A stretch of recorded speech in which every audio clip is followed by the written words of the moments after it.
This podcast is sponsored by nobody. Hey dudes, welcome to Splat from the Past, the only 80s themed horror sci-fi show where things can get totally radical. Now today I am so excited because I have wanted to talk to this woman for many years, and I'm talking about Pat Priest. Yes, the second and original Marilyn Munster on the classic Munsters series from 1964 to 1966. She replaced Beverly Owen halfway through that first season, and I am so excited that I finally made the connection with her. Oh my God, what a life she's had. Her mother was Dwight Eisenhower's treasurer, and she's guest starred on everything from Voyage to the Bottom of the Sea, My Favorite Martian, Dr. Kildare, The Lucy Show, Mary Tyler Moore Show. She was in a couple of Grindhouse movies, The Incredible Two-Headed Transplant with Bruce Dern, Some Call It Loving with Richard Pryor, and it's going to be such an honor to talk to her today. Oh, and I can't forget Easy Come, Easy Go, the Elvis classic she was in as well. I just can't believe that we're going to talk today. It's going to be a fantastic conversation. Autumn, September is starting to get really awesome. I've got more toe curlers coming up. Before you know it, it'll be Halloween October, which I'll start booking next weekend. Also, rest in peace, Sally Soxy, my past guest, who was in every American International beach party movie in the 60s, including my personal favorite, Dr. Goldfoot and the Bikini Machine. She was also a still photographer for Crosby, Stills, and Nash. When I talked to her in 2022, she was living in a hotel. I hope she had a real place to stay at the time of her passing and things stabilized for her. That was just so heartbreaking to me. But go listen to that interview, episode number 1469. It was a ride. So yeah, here is my interview with Pat Priest.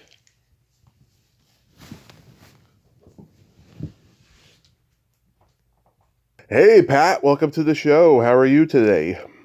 Thank you. I'm fine, Tommy. How are you? I am fantastic. I'm so glad we're finally going to do this. Thank you so much for coming on today. Oh, my pleasure. Very happy to do it. So, going back in time, I know that your mom was the U.S. Treasurer during the Eisenhower administration, and your husband, who was in the Navy, is what brought you to Hollywood. But growing up, did you gravitate toward acting? Oh, well, it was about the only thing I knew how to do. And when I went off to college, I think young people, it's so difficult for them to know what they want to do. And I just always kind of done what I was interested in. So I decided, I'd go into side major in speech and drama. So that's what I did, which ultimately got me into it indirectly. And Yeah. that's when I started in television in Utah, when I lived there. And I was just 16. And then, of course, we moved to Washington, D.C. And then I went on to go into television there. And then we were transferred. My husband was Navy, and we were transferred out to California. Mm-hmm. And that's when I got an agent and started doing commercials. I was a young mother and a good, commercial type. And then from commercials to bit parts, and then bit parts to then testing for the Munsters. And the day I tested, they tested 5 girls. Mm-hmm. And it was on a Wednesday. Mm-hmm. They called to tell me I'd gotten it on Thursday. Wow. I signed the contract on Friday, and I started to work on Monday. Wow. I never met Beverly Owen, the first Marilyn. Never did. Always wanted to because we shared a common experience. Yeah. But she apparently we had left on that weekend, and I came in on Monday morning, and I think probably because I fit in their clothes that helped. Yeah. Yeah, wow. Yeah, when you got there, was everyone accepting of you? Oh, very much so, yes, which was very nice because, it was just very, very, it was a little unnerving. And I can remember my first scene Mm-hmm. of the day was with Yvonne. Mm-hmm. Now, I had never met her, but it was with her. And it was at the entry hall with the Munsters mansion. And it was a shared scene with just the two of us. And I'm just standing there beside her, and the director says to me, Pat, I want you to come a little more forward into the light. Yeah. And Yvonne turned to me and said, I want to get something straight right here and now, young lady. Don't you ever upstage me. Man, I jumped back and I thought I'll do the rest of the show in the dark. However, I have to say, Mm-hmm. Yvonne and I got along beautifully. Oh, that's good. And once I got to know her, you had to respect her boundaries, so to speak, which I did. Mm-hmm. And we went to lunch a lot together. Our boys were about the same age. We had a lot to talk about. And, I kind of considered her as I think she did me, a friend. And so it was just a matter of, getting to know. Sometimes it'd be 3 o'clock in the afternoon before I'd be saying good morning, but Yeah. just depending on her mood. But she was lovely to work with. In fact, the whole cast, we became a family. Yeah. Personally as well as professionally. Yeah. And many times when I've been interviewed, people, interviewers will say to me, they're always trying to, stir up trouble. Well, did you have any fights on this set or any disagreements? And I said, no. I'm sorry to tell you. No, we didn't. We all got along. Isn't that amazing? Yeah. So while you're That doesn't happen anymore. Nobody gets along. Yeah. Oh my God. Yeah. So while you're filming on the Universal lot, like who did you see walking around? Oh, well, next in the stage next door was Wagon Train going and Little House on the Prairie Mm-hmm. with all the shows that were filming there, McHale's Navy Mm-hmm. was filming at that time. And so we see all those people all the time, either walking around or in the commissary having lunch. Yeah. Yeah. I think you meant Bonanza, not Little House on the Prairie. Yes, fun. And the funny thing was, I tested for that. Oh yeah. I did, yes. Didn't get it, but I tested for it. I guess it duty if you, during that period of time, if you tested for enough things, you were bound to get something. Oh yeah, and plus, Even though it was just because they felt sorry for you. oh yeah, they did feel sorry for you, and also too, there was no internet. Everybody knew each other. It was a much more smaller world. Yes. Oh, absolutely.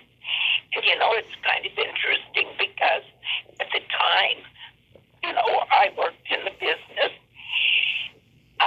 Political affiliations were not prominent at all. Mm-hmm. And, no one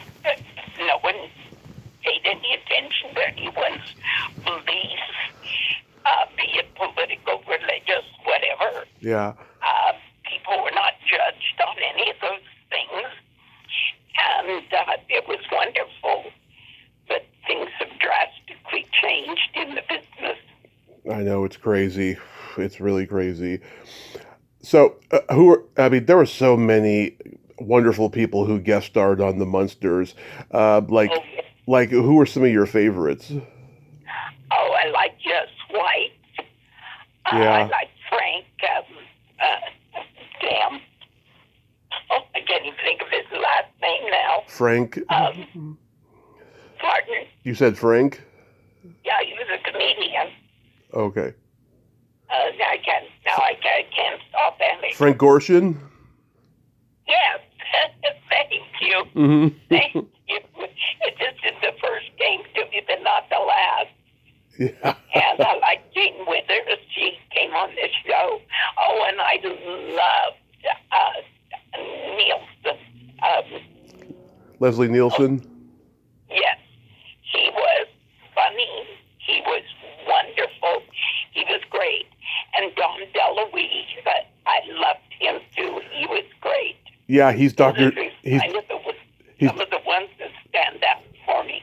Dom DeLuise is Dr. Dudley when Herman's face turned normal. Yes, I know. We had wonderful guests, and we never knew who was going to be the guest Yeah. until literally the day we started to film, and they were there. Yeah. It was just kind of interesting, and we were all always looking forward to, who was the next guest, and we had musicians, we had the Stendells, we had different, groups of people, and Don Rickles. It was always interesting. Yeah, Don Rickles was on there. Oh yes, absolutely. I love the baseball episode with Leo DeRocher, Don Drysdale, and all those guys. I know. Can you believe then the kind of people that they got to do the show? Yeah. I mean, it was amazing, and we certainly weren't a high-budget show, so to speak. But I can remember when they were talking about shows and the cost of shows. Our most expensive shows filmed were one with special effects. Right. Those were the most expensive to film. And of course, our special effects now, then compared to now, looks like a child with a chemistry set in his bedroom. Yeah.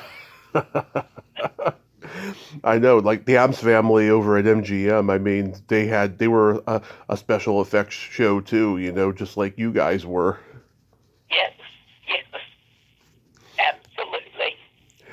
You had one of the directors of the show was Joseph Pevney, who had been at Universal since like the 40s. He had done lots of B movies, lots of noir stuff too. Like, what was he like to work with? Oh, wonderful. Lovely man. Yes. I enjoyed him very much. He directed, I don't know, 2 or 3 or 4, over the period of a couple of years. Right. Did you see the Rob Zombie reboot? I did, yes. Yeah, what did you think? Well, I like Rob a lot. I think he's absolutely wonderful.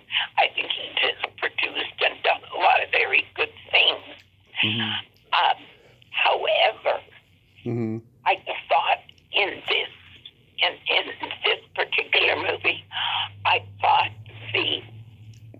that decoration was great. I thought the casting was good.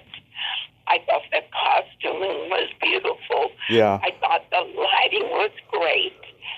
But I thought the story was thin. I agree. I fell asleep about 20 minutes in. I thought I thought the makeup was wonderful, the cast was great, but the origin story just put me to sleep. The story didn't come up to the quality of all the other things going for the show. Yeah. that happens sometimes. There's always an argument over what the plot's going to be, and they always like origin stories now in the studio I system. know, and I think a lot of times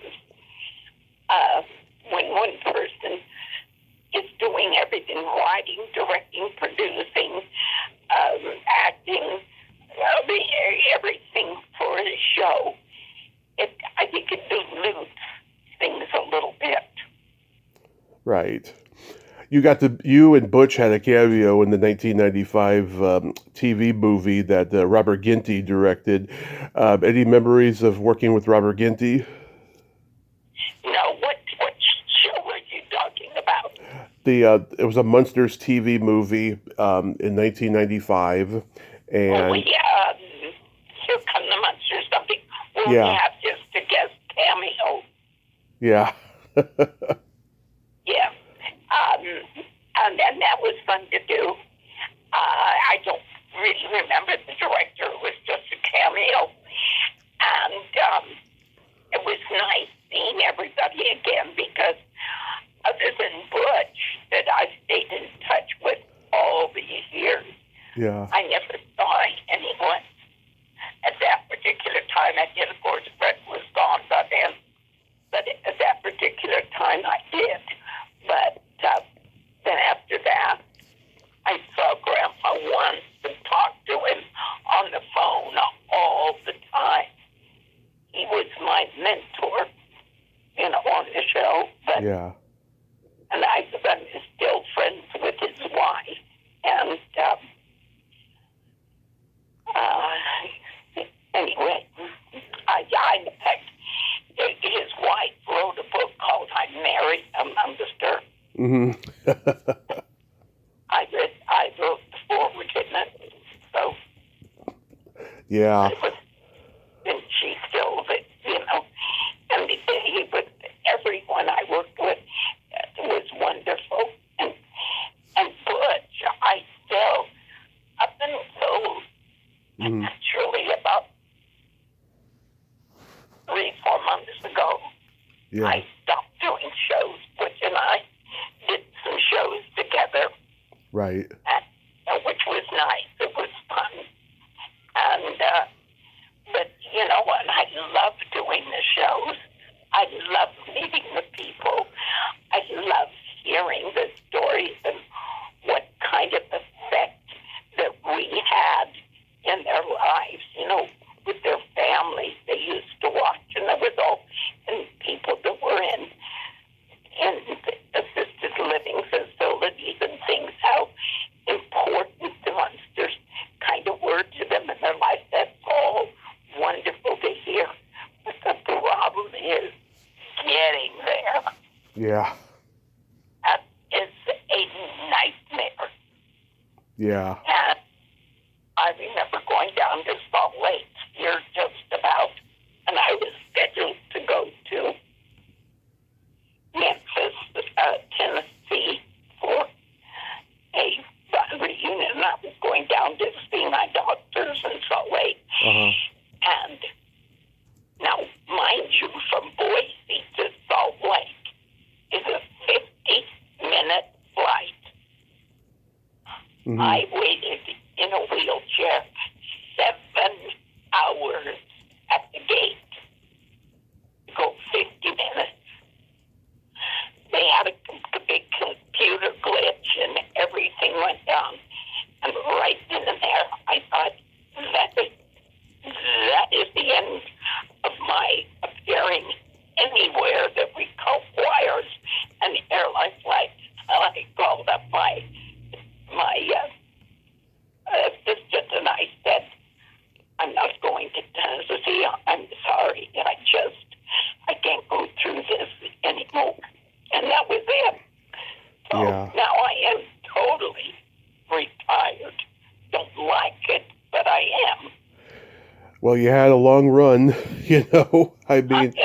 Well, it's just amazing how long it's been on the air, considering we only filmed 2 years. We filmed 70 episodes. Mm-hmm. Right.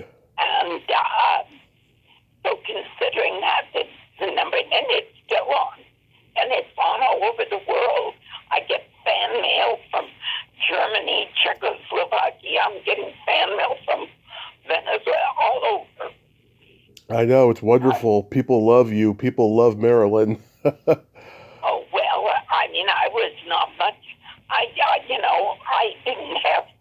could memorize my lines driving in from my commute Yeah. from Thousand Oaks to the studio, which was about 45 minutes. I could memorize my lines. Yeah. But it was being the odd one, in the family, so to speak. Of course, now I'm becoming that, and I have no excuse. Yeah. But, So moving away from the Munsters, I mean, you guest starred on so many great TV shows. You were on Bob Hope Presents the Chrysler Theater. I was on, I did a lot of, I did Bewitched, and I did I Love Lucy, and I did Mission Impossible, and Yeah. I mean, I did all, I mean, so many, I can't even name them all. But Voyage to the Bottom of the Sea. What was Richard Basehart like? well, I didn't work with him in that. I mean, he was in the show, but I was working with Dennis Miller, I think, more or less in the scenes that I was in. Yeah. I love that episode you did of My Favorite Martian. Oh, yes, I remember that very well. That is a funny episode. Ray Walston, he becomes popular at the folk club that you own, and he's up there singing Jimmy Crack Horn. I know. They were, all the shows of the 60s were great shows.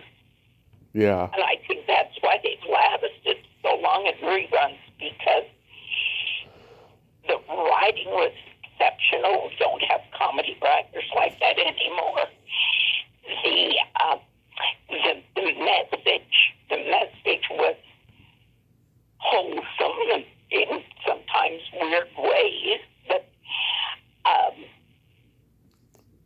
mean, they were just, things were different. Yeah. Then the family shows, families were shown to be more like, our typical American family. Yeah. Now, I mean, who knows what is a typical American family? I know. Mean, it's been portrayed in so many different ways. Right. I mean, it's just, and I'm not criticizing it. I'm just saying things are totally different because people want different things. They're trained, or they, learn different things than I did. Yeah. However, I have to say, I wish we could return back to, back to when I was a young girl growing up, because my grandchildren and great-grandchildren will never know what I experienced with peace, tranquility, security, prosperity, love. They'll never experience any of that. But we didn't have the technology either.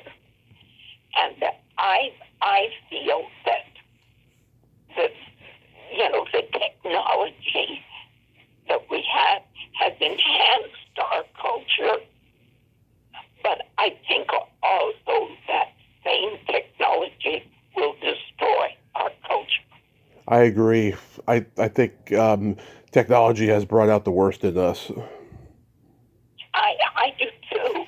And, when I see the value in certain things, I just see that value, in researching things.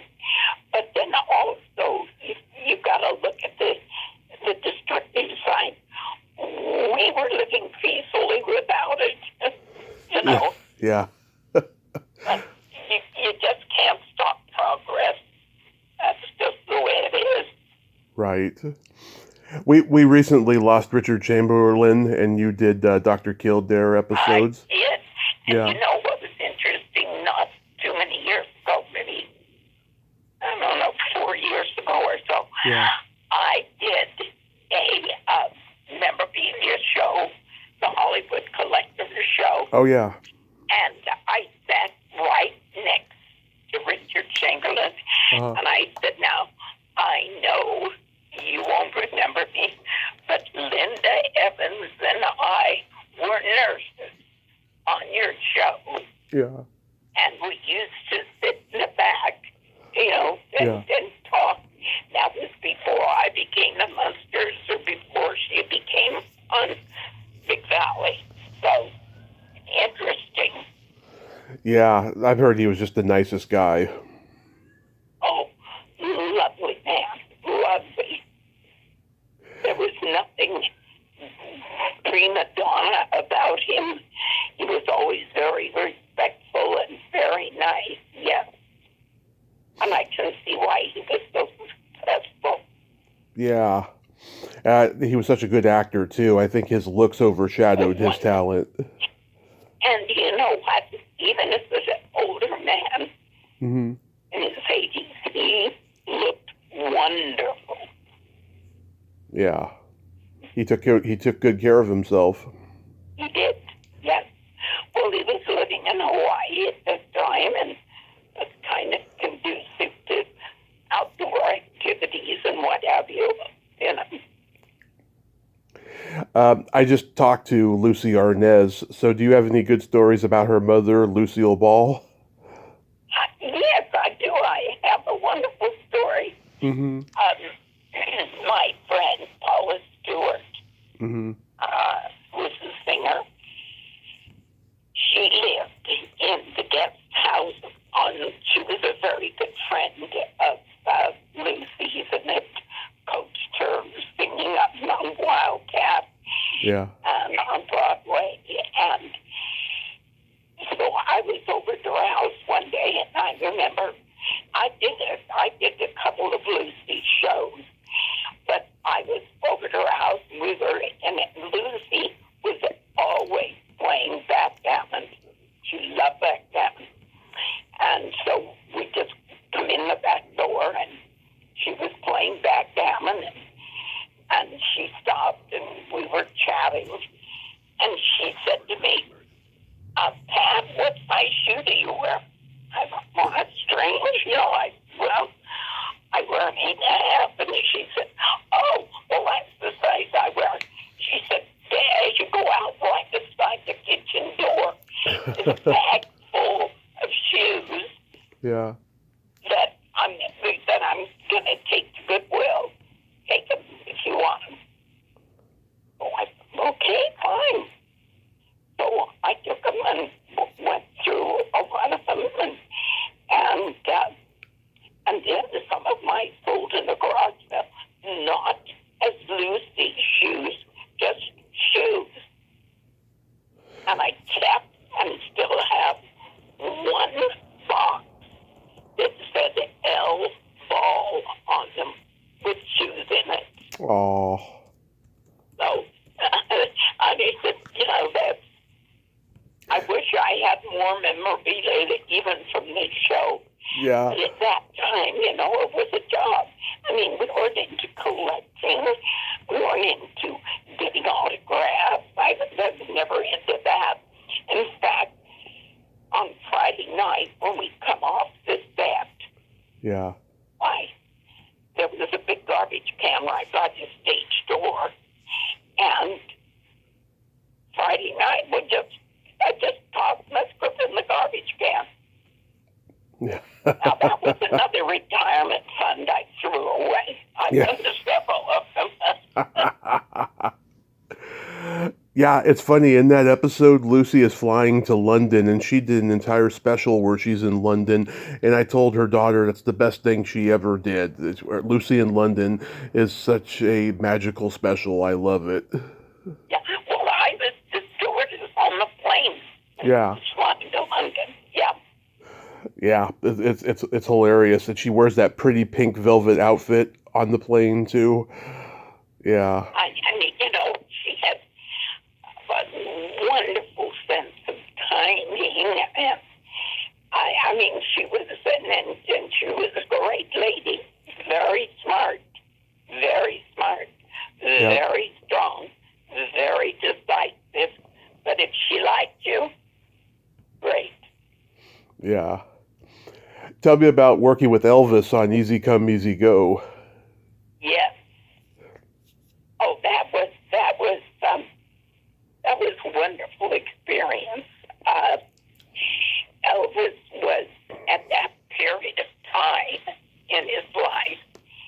He was very shy, quiet, religious, respectful, gentleman. The life worked for nothing prima donna-ish about it at all. Always, did whatever the director said. But when he come onto the set, he had 10 guys that worked for him in all various capacities. Yeah. Music writer, his director, his road manager, his chef.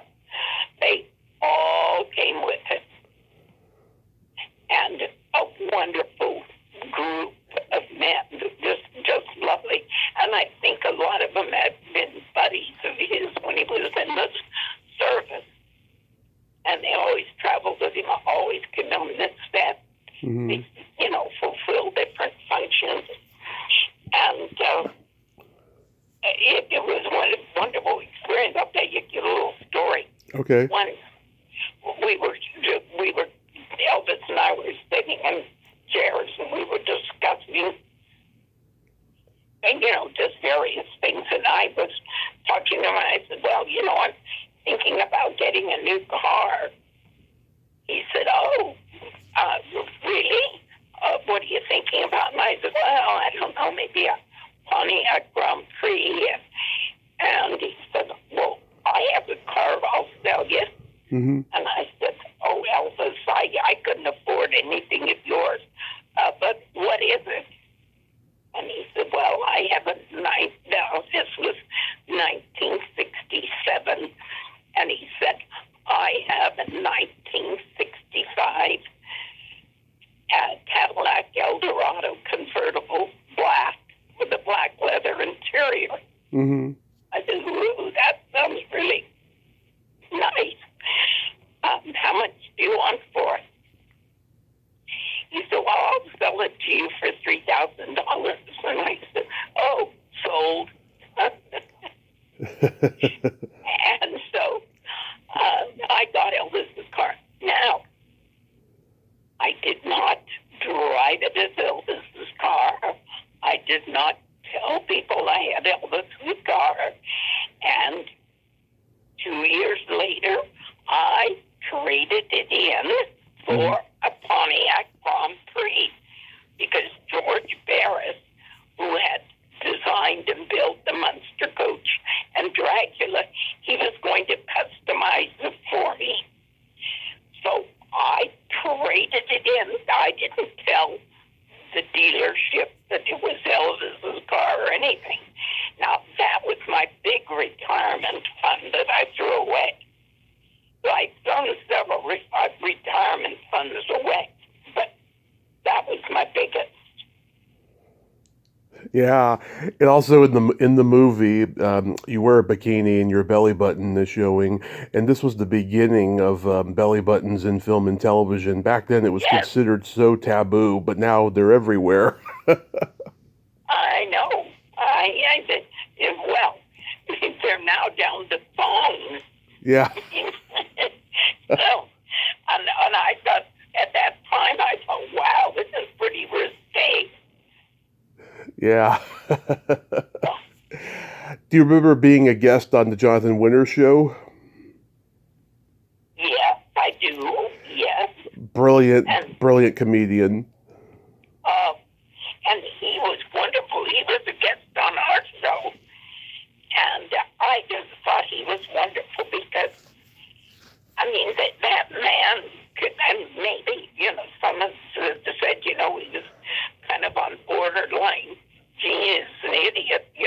Yeah.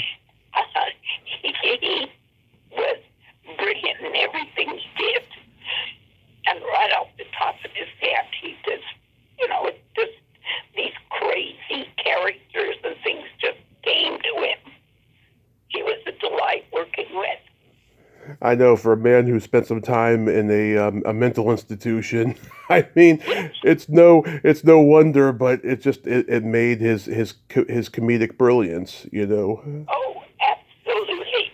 And, and he's able to go in and out of different characters, Mm-hmm.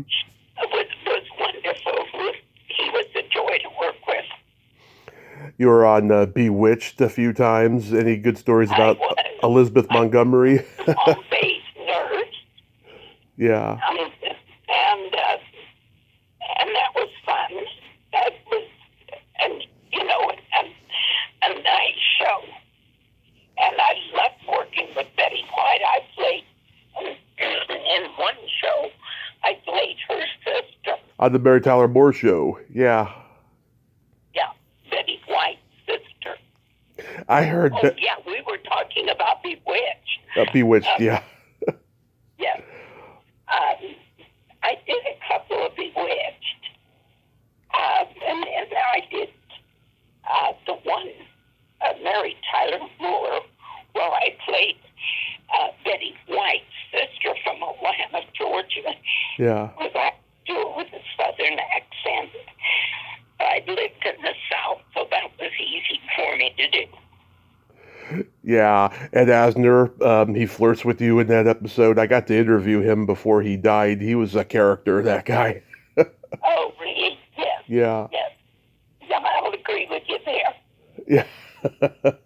And I heard Betty White was a character. I heard she swore a lot. Oh, sweet lady. Oh, incredibly sweet. Mm-hmm. Kind, considerate. She was wonderful to work with. The other people on that set, Mm-hmm. when they weren't in a scene, were primarily off in their dressing room. So I never really got to know them. And the only reason I got to know Betty White was because, we were doing a lot of scenes together. Right. Were you in the movie Airport? I was. Yeah. But then that was a silent part. All the passengers on the plane in the airport were SAG, Screen Actors Guild. We were all, they wanted, I guess, for reactions and different things, to the plane. Right. And I sat right behind Ellen Hay. Mm-hmm. And it was fun. And the guy, my seatmate, was sitting there. We started playing gin. And I think for the whole, month that we filmed, we played gin all the time. and it was fun because when we weren't having to react to a scene. Yeah, it gets bored waiting around on those sets. Oh, yes. People see the finished product. Yeah. They don't. And then they go with no fun in it. It's not fun. It's work. And it's not easy work. It's not painful, but I wouldn't call it exactly fun because you go over and over lines and things and nothing is shot in sequence. You shoot your outdoor scenes in the morning and nothing is, so you don't know where you are. Everything is taken out of context. Right. Yeah. Did you get to meet Dean Martin? I did, yes. But he was pretty much, off to himself. Yeah. But I did meet him, yes. And George Kennedy. And the interesting thing is, George Kennedy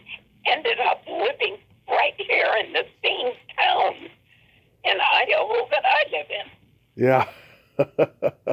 He passed away just a couple of years ago, but I remember going, I'd go to Arby's or something like that, and he'd be there. I think he was there with his granddaughters or something, having lunch, and I'd see him about town. Yeah. Then you worked with Bruce Dern in the incredible two-headed Transplant. I did. Yeah. I worked with Bruce Dern and Casey Kasem and John Barrymore Jr., and it was interesting. I laughed and said, well, they went on to do wonderful things, and I went on. But, yeah. I mean, that's a very, God, edgy movie. I mean, you get, attacked in it. I call it my cult, my Ed Wood flick. Yeah. Although he didn't direct it, it was cult-like. I mean, the whole premise, everything. And, of course, I was the only girl in that film, so everything happened to me. Yeah. And then you did a movie that Richard Pryor was in called Some Call It Loving, where you're like the carnival nurse. Oh, that was, and that was way before. That was before the Munsters either. Wow. Yeah. That was like a decade before then. Oh, yeah. Yeah. That was when I was doing commercials and, little bit parts here and there. Yeah. Wow. That's crazy. So I'm curious, like, how's your health these days? Well, first of all, I'm old. I'm almost 90 now. Mm-hmm. And, but, I do stay active. I have a coffee group. I have a breakfast group. I have a wine club group. I have although I have to tell you, my wine, I don't drink so much, but I belong to a wine club. Yeah. That was, I said, I'm their token straight person. Mm-hmm. But I keep busy, I'm busy almost every day going and doing something. I do charity work every Wednesday for the hospital. Mm-hmm. And I still have cancer, but I have it under control. And I don't let any of those things get me down. I think part of the battle, or most of the battle, Mm-hmm. with illness is attitude. Yeah. And dealing with whatever sickness you have and discussing it and confronting it, it takes the importance off of it. Yeah. When you keep things private and keep things quiet, discuss things, you give them importance. Yeah. And I don't think a lot of things deserve importance. And I found that in discussing, whatever my problems were, been a lot of them right now. I've just been diagnosed with AFib. That's the new thing I have to deal with. But to go along with everything else. But aside from that, I'm still driving. I'm still going. I'm still doing. Wonderful. And my mind is still good. That's the only thing I really care about. Yeah. I don't care if I'm in a wheelchair as long as I can think. Right. Oh my God, that is so wonderful. Are you gonna write a memoir? Oh, a lot of people have asked me that, and I said, I should, and friends of mine, because, when we're at our luncheon group or something, I'm always got some kind of story to tell me. Oh, you should write a book, you should write a book. But you know what? I could probably only fill about a chapter or two. Yeah. And I don't think my life's that interesting. But, I wouldn't buy my last book. I read a lot. Mm-hmm. That's another thing I do. and a half ago. And so I've never been a lonely person in my life ever. But I have to say that now I have bouts or periods where I do feel lonely. And so I called up one of my widow friends and I asked, I said, how do you combat this loneliness feeling? She said, I read. I said, oh gosh, I haven't done much reading in years. Yeah. So I hightailed it to the bookstore and got a bunch of books. Well, now I'm about 70 books later. I'm a voracious reader, and it does take away the loneliness. Because, you get tired of much TV, and so it's nice to have that. And when you're reading, time goes by very fast. Right. Oh, I'm so sad I never got to meet you in person, Pat. That you were just an amazing person. Well, now, Tommy, do you live in Modesto? Yeah, I live in Modesto. Okay. My son used to live in Columbia for 26 years. Nice.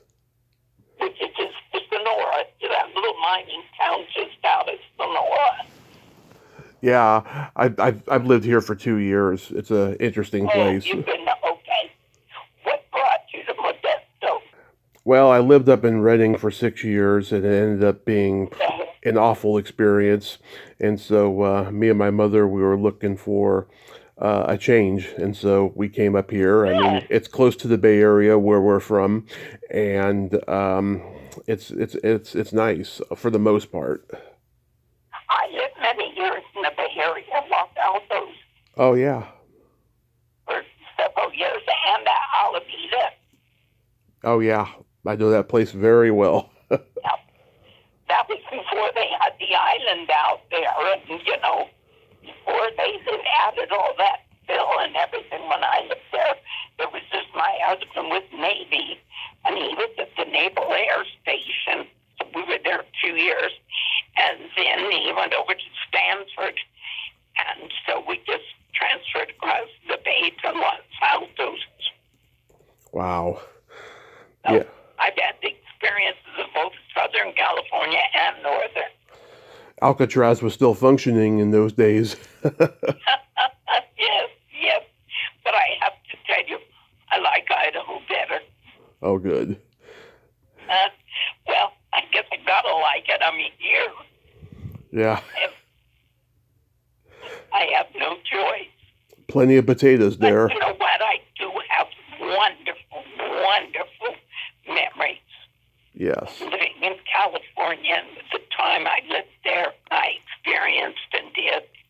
Now, well, I just have to keep being able to remember them. Yeah. Well, I don't think that's a problem. And Pat, this has been such a tremendous honor. Thank you so much for coming on today. Oh, thank you, Tommy, and I've enjoyed talking with you. I hope I haven't just taken up all the time talking. Not at all. You are just truly wonderful. And thank you so much. I've enjoyed sharing conversation with you. And I have to thank Jerry for connecting us. You bet. Take care, Tommy. You have a great day. Bye-bye. Be safe. Thank you. Bye-bye. Bye-bye.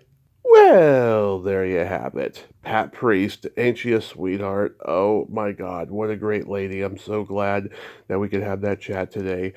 Oh my God, she's a strong woman, and despite, what's happening to her, health-wise, she's not letting it get to her. And she will continue fighting and living and being the awesome person that she is. Wow, that was a great talk. I just truly enjoyed it. Well, until next time, this is Tommy Throwback Kovac saying there's no shame in living in the past because the present sucks. Later, dudes.